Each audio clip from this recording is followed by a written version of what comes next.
Welcome to Watch Mode, and today we're counting down our picks for the top 10 most frustrating cut-to-black endings.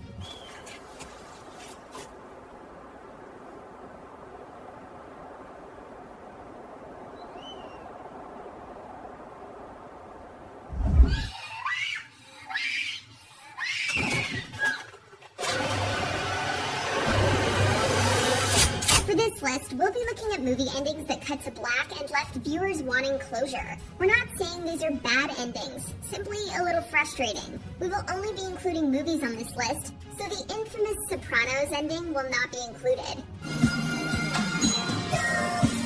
Also, this should go without saying, but spoilers. What's your favorite or least favorite cut to black ending? Let us know in the comments.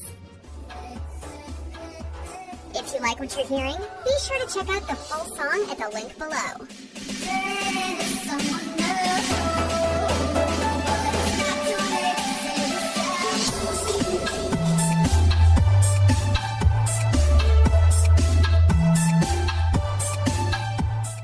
Number 10, A Quiet Place. John Krasinski's A Quiet Place proved one of the most successful movies of 2018, performing exceptionally well at the box office and earning strong reviews for its acting, unique concept, and atmosphere.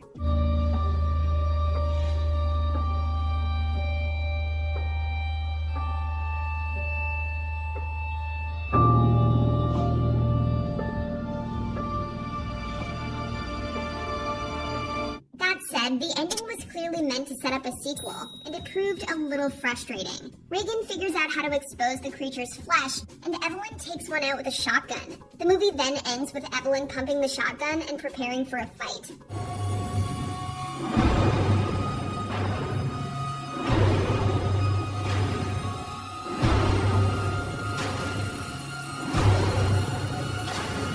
Closes out on her character arc and promises a unique twist in the next movie, that being the character's knowledge of the monster's weakness, but there's nothing more frustrating than an ending that leaves the story unresolved and blatantly sets up its own sequel.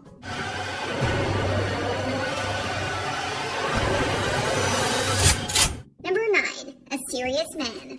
When it comes to the Coen brothers' filmography, A Serious Man is often overlooked. That's a shame because it contains one of their best endings.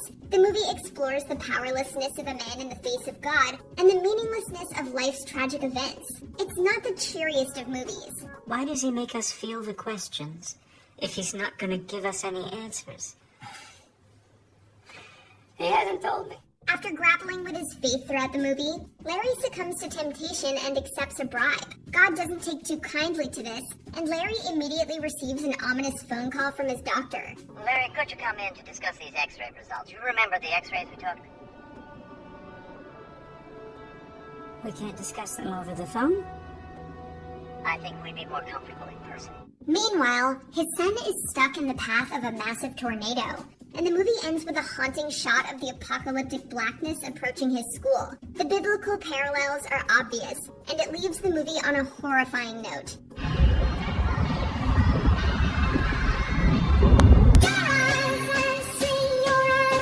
Number 8, Reservoir Dogs. Serving as Quentin Tarantino's first major movie, Reservoir Dogs is also his bleakest, both in terms of tone and story. You're gonna be okay! Say the goddamn words! You're gonna be okay! The ending in particular is a total bloodbath, complete with poor Nash's death and the Mexican standoff that kills Joe and Eddie. No need for this, man.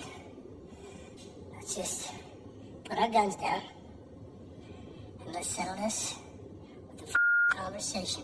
But the most frustrating aspect is the fate of both Orange and White. The two share an intimate bond throughout the movie, leading Orange to painfully admit to White that he's an undercover police officer.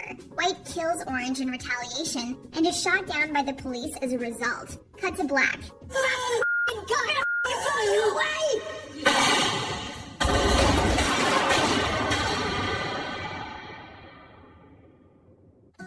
It's the director's bleakest ending, even though these are murderous criminals, and that jarring tonal shift from the bloody climax to the poppy credits music is pure Tarantino. Is that as good for you as it was for me?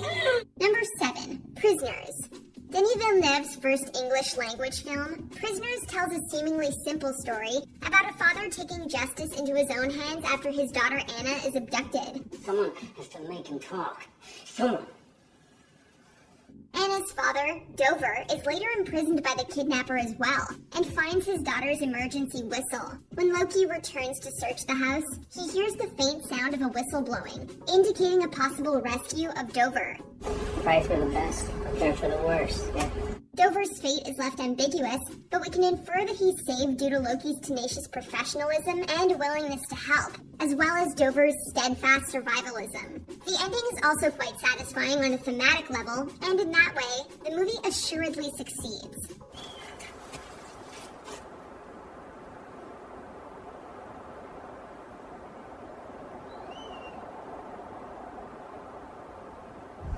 Number 6, The Blair Witch Project. Opinion remains firmly divided over the quality of the Blair Witch Project. A particular source of contention is the ending, with some finding it a stellar and horrifying image, with others finding it frustratingly ambiguous. Come on! I hear him downstairs! Heather makes her way down to the basement and finds Meg standing in the corner, a nightmarish image and a throwback to the Rustin Parr story they heard earlier. Said in court that he couldn't take the eyes on him. You could feel the eyes watching him. That's why he made him face into the corner like that. She screams and is attacked from behind. The end.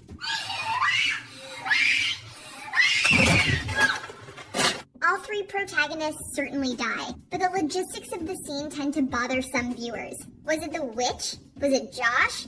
Was it Josh acting on orders of the witch, or possibly under her possession? The movie doesn't give us answers, and it's all the scarier for it. Number 5, Monty Python and the Holy Grail. Often heralded as one of the funniest movies of all time, Monty Python and the Holy Grail has a suitably hilarious ending to prove its reputation. Castle has been taken over by French soldiers, and both Arthur and Bedivere launch an assault with an army of knights. Stand by for attack! It promises to be an epic battle sequence, but this being a wacky and low-budget comedy, the movie throws a wild curveball.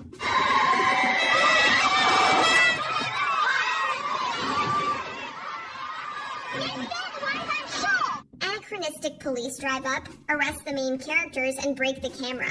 It's so hilariously surreal, ridiculous, and anticlimactic that viewers can't help feeling both amused and bemused. And therein lies the wondrous magic of Monty Python. All right, Sonny, that's enough. Just play better. Number 4, Avengers Age of Ultron. Quite frankly, how dare Joss Whedon do this to us? Age of Ultron promised us the epic and long-awaited Avengers Assemble.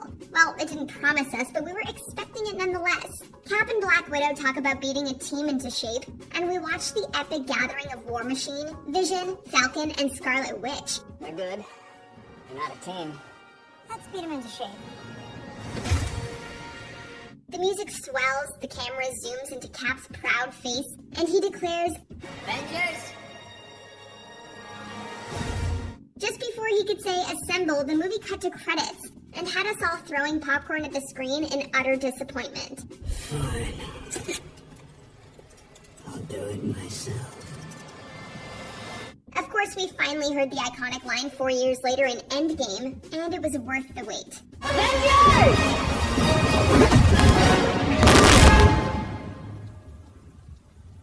Assemble. Number 3, No Country for Old Men. Another Coen Brothers masterpiece, No Country for Old Men is one of the most faithful movie adaptations ever made. I'll always say the same thing. It borrows nearly every scene and line of dialogue from Cormac McCarthy's novel, including this infamously anticlimactic, if beautiful and poetic, ending. Sheriff Bell never catches Sugar. He doesn't even save Moss. Rather, he retires from law enforcement owing to his feelings of hopelessness and tells his wife about some dreams he had. Loretta tells me you're quitting. How come you're doing that? I don't know. I feel overmatched. The dreams contain enormous thematic relevance, but Belle's telling of them serves as a very bizarre and untraditional way to end an exciting chase thriller. It was cold, and there was snow on the ground. He rode past me and kept on going. Never said nothing going by, just rode on past. Then again, subversion is entirely the point. It's up to the individual viewer whether or not they want to accept it. Then I woke up.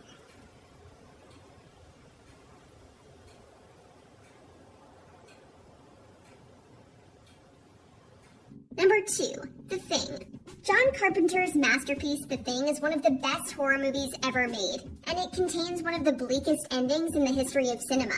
Having destroyed both the base and the Thing, McCready and Childs share a bottle of scotch and stew in their paranoia as they slowly freeze to death. Killer? Why were you, Childs? Many viewers like to posit whether Childs was the Thing, but that's beside the point. Won't last long, though. Hey, where were we? How will we make? Maybe we should. The point is that the Thing has utterly obliterated their trust in each other, and that the group's paranoia and unwillingness to trust each other eventually led to their literal destruction. People absolutely hated the ending back in 1982, and we can't exactly blame them. It's great stuff, but it's also horribly bleak, pessimistic, and nihilistic.